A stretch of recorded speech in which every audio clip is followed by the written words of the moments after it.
Mimal Ashwath.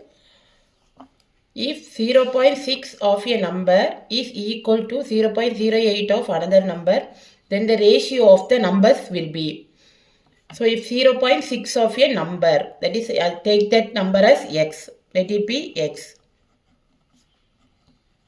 So 0.6 of a number, so 0.6x is equal to 0.08 of another number. So another number and another number is y.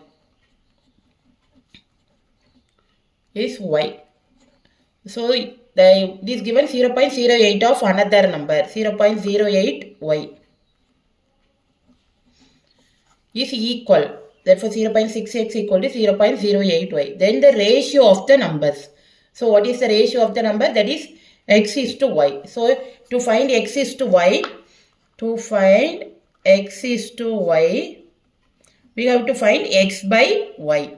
So here from this equation, x by y equal to 0.08 divided by 0.6. Now to eliminate the decimal point, we have to multiply it by 100 and 100. So what you get is 8 divided by 60.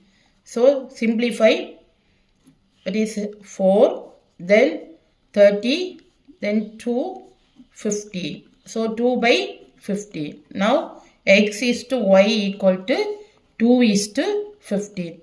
Thanks for watching. Please like, comment and subscribe.